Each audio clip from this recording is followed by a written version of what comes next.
Official city maps erased this station in 1982 after the tunnels supposedly collapsed.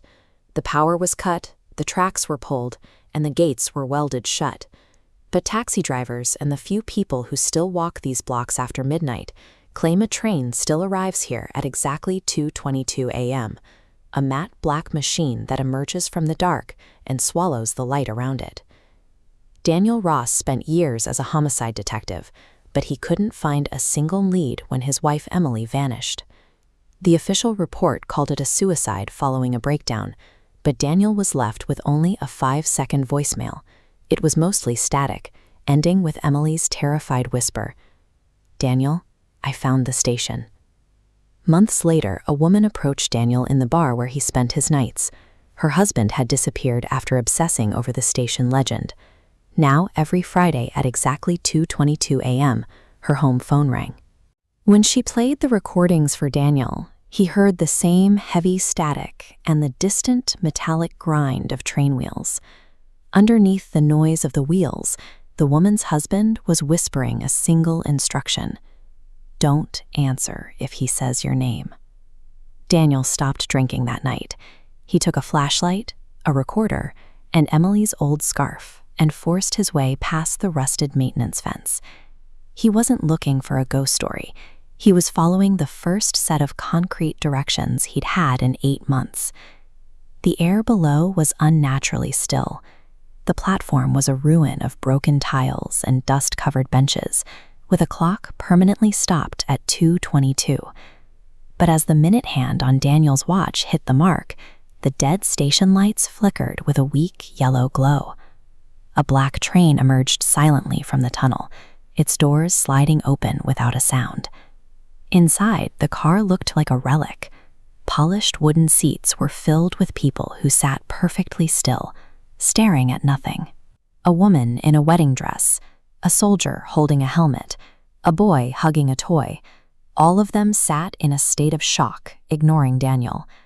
At each stop, passengers disappeared quietly, stepping toward impossible reunions.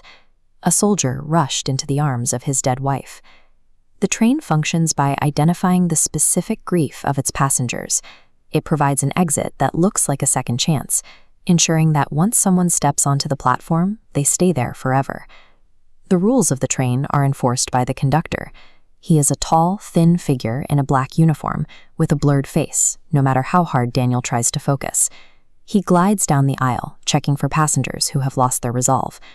Daniel watched him stop beside a man across the aisle. The conductor whispered the man's name 3 times. On the third, the man instinctively answered. The lights cut out instantly, followed by a sound like metal being torn apart. When the glow returned, the seat was empty. Then Daniel saw her. Emily was sitting in the next car, wearing the same blue coat from the night she vanished. She looked exactly as she had 8 months ago, unaffected by the time that had nearly destroyed Daniel. Emily explained that she boarded the train while investigating the legend, but it showed her a version of their life without corruption. She realized the train doesn't just offer the past, it makes the passenger want to stay until they forget the world they came from. The conductor leaned over Daniel, his voice a soft, echoing rasp. "Daniel Ross." Emily gripped his arm, shaking her head. The conductor leaned closer, his face shifting into a wide, dark smile. Daniel remained silent, staring straight ahead, until the figure finally moved on. By refusing to answer, Daniel broke the train's cycle of engagement. Without a passenger to harvest, the train skipped the next several memory loops, accelerating into the deepest part of the tunnel. The train finally stopped beneath an ink-black sky.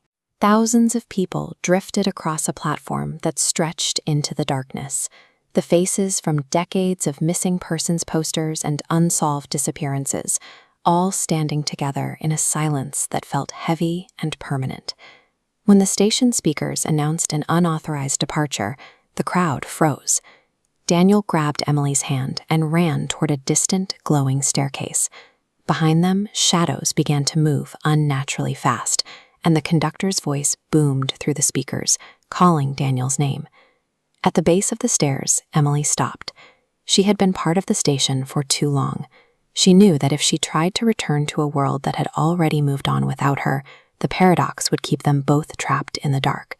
She pushed Daniel toward the light, telling him that his memory of her was the only thing that mattered. As the shadows closed in, she stood her ground, allowing Daniel to reach the top of the stairs alone. Escaping the terminal required Daniel to do the one thing he had spent months refusing to do. He had to leave his wife behind and walk away from the closure he had risked everything to find.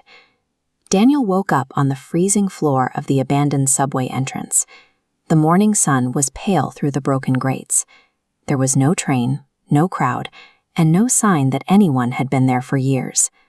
The police ignored his story, but Daniel kept two things. He had Emily's scarf, wrapped so tightly around his wrist it had left a mark, and he had a recording of his wife's voice from the platform, whispering that he had finally found her. He slowly returned to the world that every Friday at 2:22 a.m., the payphone near his apartment rings. He stands by the window and watches it, but he never moves to pick it up. Daniel is back in the light, but he no longer listens for his name in the wind. He knows that as long as people are unable to let go of their regrets, the 2:22 train will always be waiting in the dark for the next passenger.